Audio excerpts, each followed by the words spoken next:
everybody knows that is crucial for any functioning relationship, to be able to talk to one another.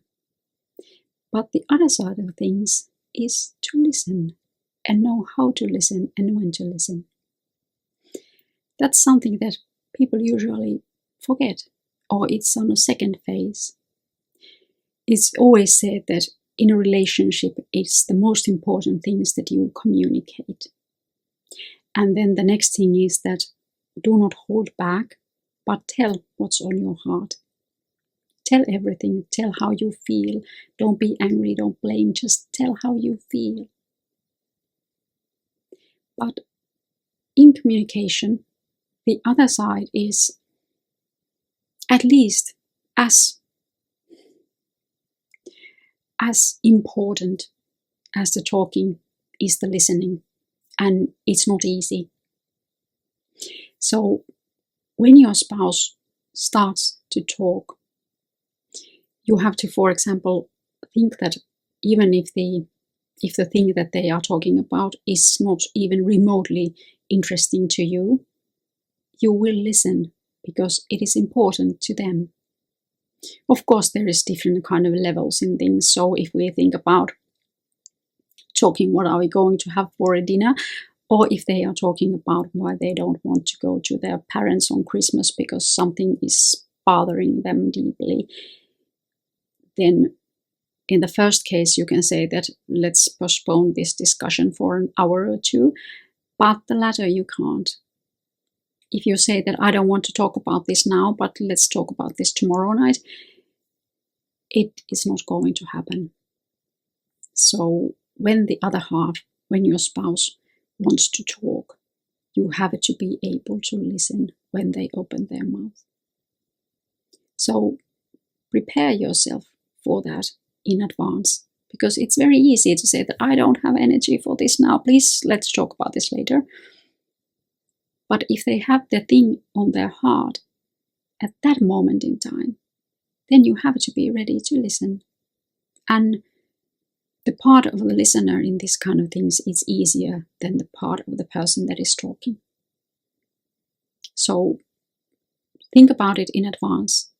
If this kind of thing happens, just stop everything that you are doing, and just listen. Comment maybe if you have comments. You can comment also later if you cannot be fully present then, but try. But don't postpone their things. And be prepared to take those hard things, because it's very much harder to start to talk about that kind of things than it is to listen.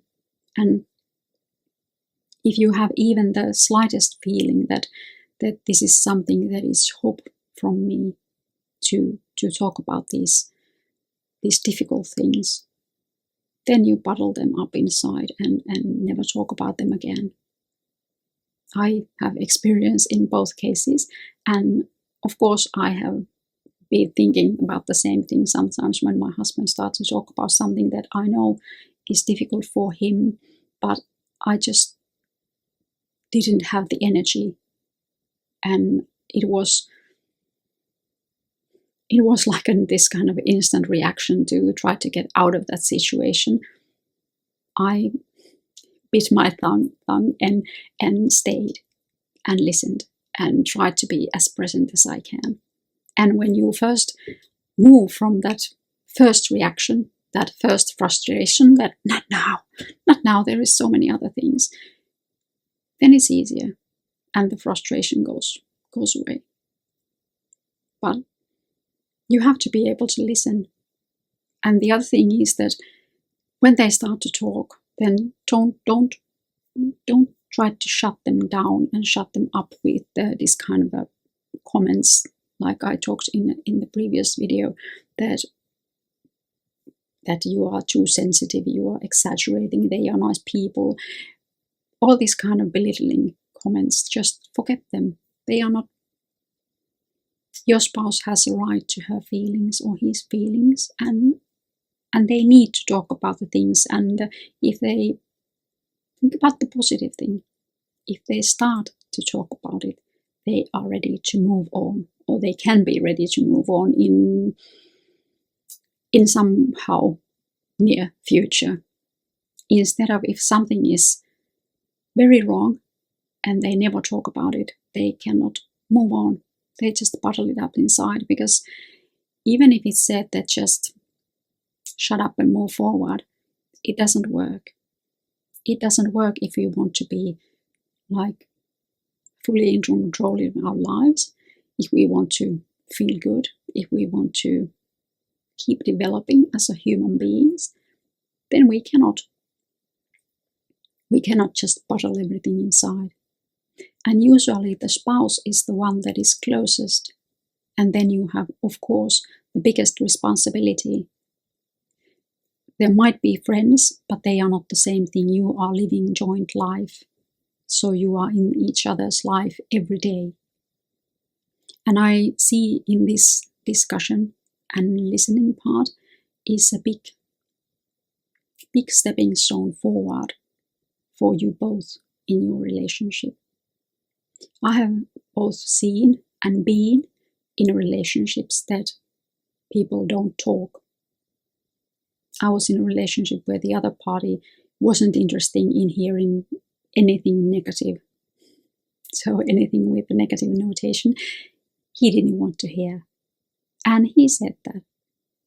He said that don't exaggerate, don't be petty, don't live in a past, let part be past, and you cannot blame anything but yourself of anything that has happened to you. It didn't go forward. It didn't go very well. There was no trust, there was no love, there was no nothing in the end. We weren't us. We were just you and me living under the same roof, in the same rooms. But that's totally different, and that is not a relationship. That is not a relationship that you want, that you aspire. You aspire to a relationship where you are us. And the worst thing, I think, is that people don't know that there is that kind of a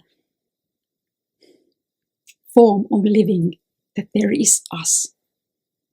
There are these kind of movies that you see about people living in the same rooms and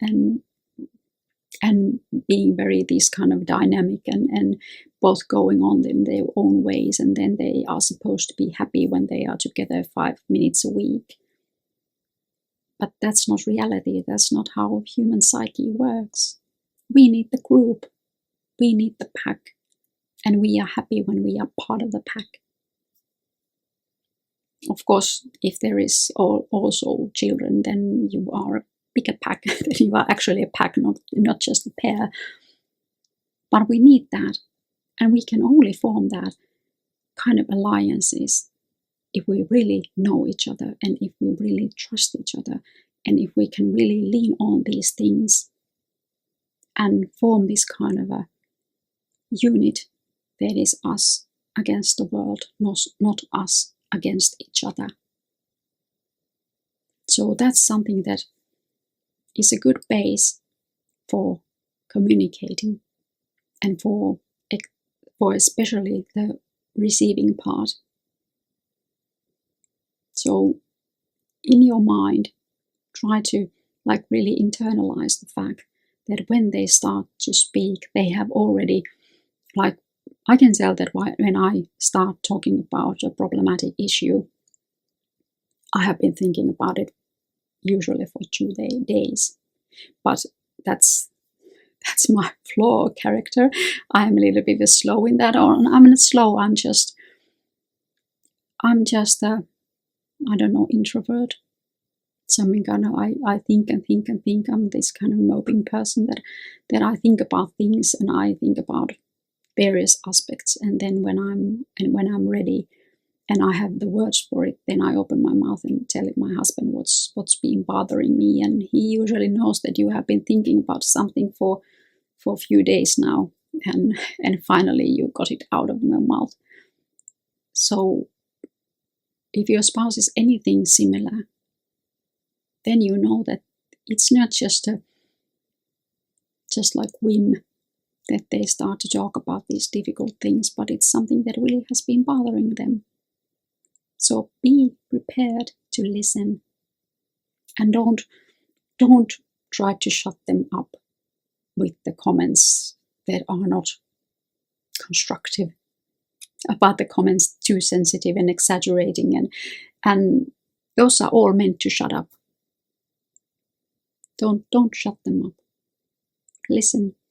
If you can comment, if you can be supportive, that's of course extra, but at least you listen and you have the time and take the time. So that's something that I wanted to talk about, relationships and communicating, the listening side. I hope you have a great day. I see you soon. Goodbye.